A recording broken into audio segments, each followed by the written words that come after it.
Kuram gan nav sapnis par savu ģimenes māju, bet kamēr viens domā, ka tā ir utopija, otrs rīkojas. Mūsu raidījums piedāvā jums piepildīt šo sen loloto sapni, parādot iespējas un risinājumus. Šoreiz iepazīstināsim ar ekonomiskām mājām un noskaidrosim, kādiem jābūt pamatīgiem pamatiem. Kuram gan nav sapnis par savu ģimenes māju, kamēr vienam tā ir utopija, otrs rīkojās. Mūsu raidījums soli pa solim mēģinās palīdzēt jums piepildīt šo sapni. Šoreiz iepazīsim ekonomiskās mājas un noskaidrosim, kādiem jābūt pamatīgiem pamatiem. Ekonomiskā māja tā nav nekāda mājas vistas kājas, tā ir kārtīga ģimenes līgzda. Ekonomiskā māja. Tā nav nekāda māja uz vistas kājas, bet gan kārtīga un stabila ģimenes līgzda. Gads 2010. Ja jums nav vēlēšanās tik ilgi gaidīt, lai realizētu sapni par personisko māju, ātrs un izdevīgs risinājums ir moduļa tipa nami. Kā liecina prakse, arvien biežāk ģimeņu ir apņēmības pilnas iemainīt savu dārgo dzīvokli pilsētas putekļos pret šādu ekonomisko māju. Mēs esam ražotāji, būvnieki un arī attīstītāji. Tad mēs esam pētījuši tirgu ne tikai Latvijā, bet vispār, ka šodien notiek kopsumā pasaulē. Un esam nonākuši pie tāda paša viedokļa, kas notiek Eiropā un Amerikā, ka tomēr šodien situācija ir tāda, ka cilvēkam interesē budžeta tipa mājas, kas ir pareizi sakomplektētas un veidotas tā, lai cilvēkiem būtu viņu iespējami nopirkt, viņi būtu lēti eksploatācijā un viņi būtu iespējams nofinansēt. Kokēku ražotājs Superbebris tirgū darbojas jau 10 gadus. Tas ir viens no nedaudzajiem Latvijas uzņēmumiem, kas pats izgatavo konstrukcijas, izstrādā projektus, būvē un pārdod gala produktu patērētājiem. Gadā top ap 120 šādu moduļu namu. Tos iespējams iegādāties gan būvēšanai savā īpašumā, gan kopā ar zemisijā Superbebris ciematos Saukrastu Dzīteros vai Vācu kalnos netālu no Ulbrokas. Tuvā perspektīvā ir doma arī par šādu ciemata izbūvi Mārupē. Šī māja ir orientēta uz visiem tiem cilvēkiem, kas šodien tirgus vai situācijas spiež, kur negrib dzīvot daudzdzīvokļu mājās, kur nespēj maksāt liels maksājums. Tomēr mēs esam panākuši to un izveidojuši labi iekārtotas teritorijas, sakoptās vietās un ar mazām izmaksām, ar maziem mēnešu maksājumiem. Tikai nedēļa un uz jūsu nu pat vēl aizaugušā lauka jau ir pilnībā aprīkota māja, kurā var tūlīt pat ievākties. Turklāt, lai cik neticami tas izklausītos šā brīža ekonomiskajā situācijā, šādu namu var iegādāties līzingā. Soli pirmais spērs ir SMP banka, kura šobrīd šādas veidu mājas piedāvā līzingos. Līzingi var būt līdz 30-40 gadiem ar maziem mēnešu maksājumiem un, kā teikt, bez saistībām. Ko nozīmē bez saistībām? Nozīmē to, ka cilvēkiem vienu gadījumā arī šī mazā mēneša maksa, kas sastāv no 80 līdz 130 latiem mēnesī, ir par dārgu. Nu, būtībā viņš atstāja šo māju kā īres dzīvokli vai īres māju, iziet ārā un viņam saistība nav. Nu, tas, es uzskatu, ir viens no mūsu vadmotīviem un mūsu tādu atslēgu, ko nepiedāvā nekāda cita, ne kompānija, ne bankas, jo šobrīd bankas ir ļoti prasīgas, ja arī šīs naudas tiek dots, visiem prasas maz 10, 15, 20%. Pirmās iemaksas, mūsu sistēmā pirmās iemaksas vispār neeksistē. Ražotājs sarēķinājis, ja ģimenē viens cilvēks atmet smēķēšanu, sanāk ikmēneša kredīta maksājums. Mājas cena ir atkarīga pirmkārt jau no platības. Vienstāva ēkai pieejamie standarta modeļa izmēri ir 45, 71 un 82 kvadrātmetri. Ja ģimene ir lielāka, var izvēlēties 120 kvadrātmetrus lielo divstāvu namiņu. Turklāt ar laiku ēkas var papildināt vai pārveidot. Cenā jau iekļauta pilna apdare, santehnika, iebūvētā virtuve un sienas skapji, taču gan iekštelpu, gan fasādes noformējumu var izvēlēties atbilstoši savai gaumei. Būtībā no izmaksām koks ir lētāks, protams, un ātrāk, un šādu veidu apdari, ko mēs šeit redzam, nu, tad tas prasa kaut kādu procentu dārgāk un arī apdarīt bišķiņ aiziet ilgāk, ja tā kā, bet tu iespēja ir dažādi. Iekštelpu sienu un griestu apdarei standarta variantā izmantota egle. Runāja par mājas apdari, tad šī mājas apdare ir izmantot pamatā tikai vienīgi un koks, jo mēs strādājam ar tīri ekoloģiskiem materiāliem, bet ja nu gadījumā cilvēkam šī apdarīt nepatīk, jūs droši varat nomainīt uz reģips apdari. Tā kā bez lieliem ieguldījumiem jūs varat nomainīt arī sajūtu mājā un to nepatīk, ja jums nepatīk koks. Kaut gan tāds materiāls kā ir koks, diemžēl ne ar vienu citu materiālu mēs nevaram aizvietot. Un iesakām tāpēc arī ļoti daudzos gadījumos tieši koku apdars. Tad tīra ekoloģija, tas, kas mums ir vajadzīgs. Koks elpo, izdalās ēteriskas vielas, sveķi, palīdz elpošanām, un mums ir ļoti daudz gadījumu arī tādu, kad cilvēki saka, ka tādās mājās dzīvojot, ir daudz pazuduši kaut kādas tādas elpošanas slimības un tā tālāk. Projekta autora mērķis ir ražot ekoloģiskas, dabīgas ēkas, turklāt tādas, ko var atļauties ik viens un kas būtu piemērotas dzīvošanai cauru gadu. Mājas konstruētas tā, lai eksploatācijai patērētu minimālus resursus, tāpēc, piemēram, apkurei izvēlēts gaisa siltumsūknis. Un tagad es jums izrādīšu ekonomisko māju.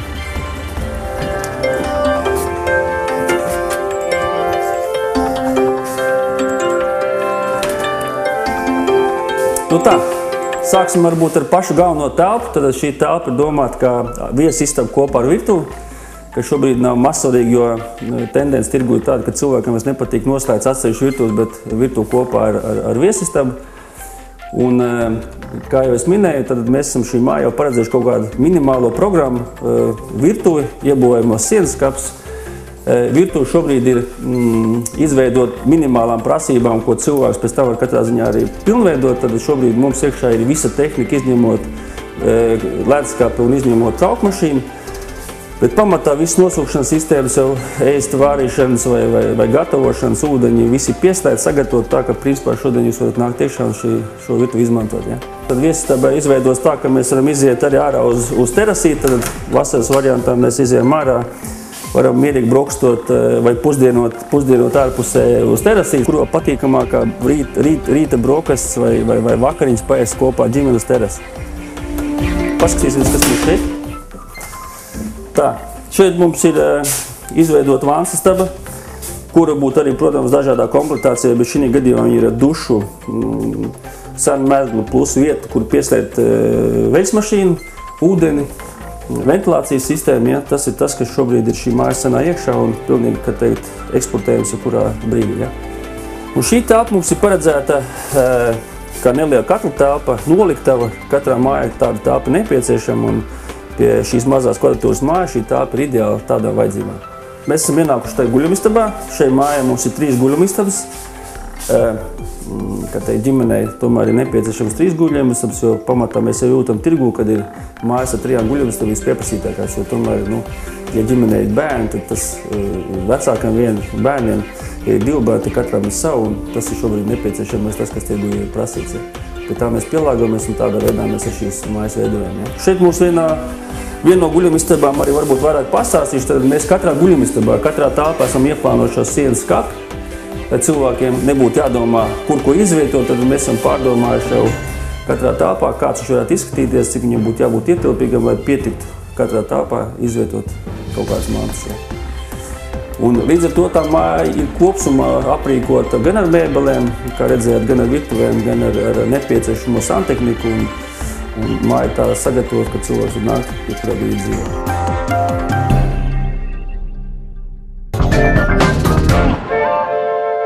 Mājas pamatā ir pamati, un tiem jābūt pamatīgiem.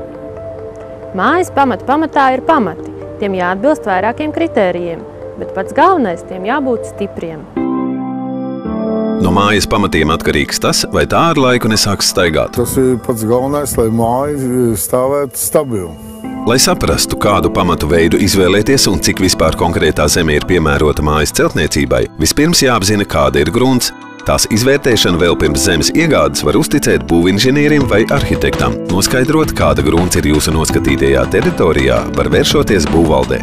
Latvijā pārsvarā ir tiešām mālaina grunts, un tā ir smaga grunts un staigājošā. Tādai grunti ieteicams risinājums ir vienlaidu plākšņu pamati. Tos veido viena monolīta armēta betona plāksne, kas nodrošina gan pret iespējamu gruntsūdeņu sūkšanos, gan pamatu konstrukcijas deformēšanos un plaisu rašanos. Pat ja māja sēdīsies, šie pamati vienmēr spiedīs uz grunti, jo ēka ir pilnībā uzsēdināta uz šīs monolītās plāksnes. Viņš arī jebkurā gadījumā ir daudz ekonomiskāks, jo viss, kas zemē iet iekšā, tas viss sadārdzina. Kas viss virs zemes paliek, tas viss arī mazāk. Izmaksas ir mazākas. Pamatu izmaksas ir amplitūdā no 800 līdz 4000 latu. Jāņem vērā, ka lentveida pamatiem, kuru cena ir ap vai virs 2000 latu, būs nepieciešamība vidū likt stūti mates, sijas un veidot grīdas pīrāgu. Tikmēr vienlaidu plāksnē, kas ir mazliet dārgāks risinājums, tas nav vajadzīgs. Rezultātā finansiāli izdevīgāks būs otrais variants. Arī šajā teritorijā, kur pēc nedēļas sliesies ekonomiskā māja, tiek ieklāts spilvenu pamats, kas piemērots irdenai gruntī. Sagatavos apakšslāni,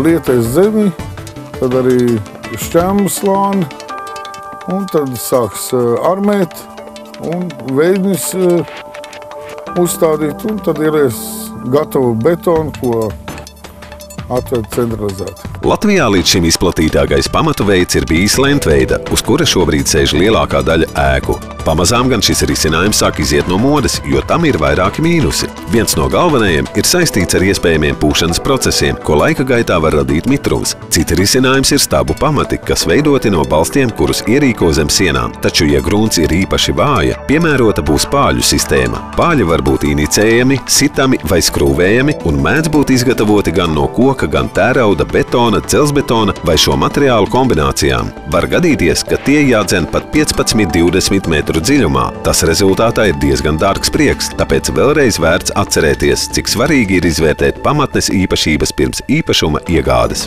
Vēl arī ir purvains grunts, kūdrains, bet tur atkal izmanto pilnīgi citas tehnoloģijas, tur arī dzen pāļus lielāks liek. Mēdz būt situācijas, kad neprecīzi noteiktas grunts rezultātā māja burtiski kā noslīd uz vienu sānu. Tādā gadījumā no ārpuses tiek dzīti jauni pāļi tik dziļi, līdz tie nostājas uz cietas grunts, un tad ar domkrata palīdzību māju izceļ ārā, nostiprinot pa jaunam. Tomēr atbilstoša pamata veida izvēle un to kvalitatīva ieklāšana ļaus ilgtermiņā izvairīties no šādiem liekiem uztraukumiem un tēriņiem.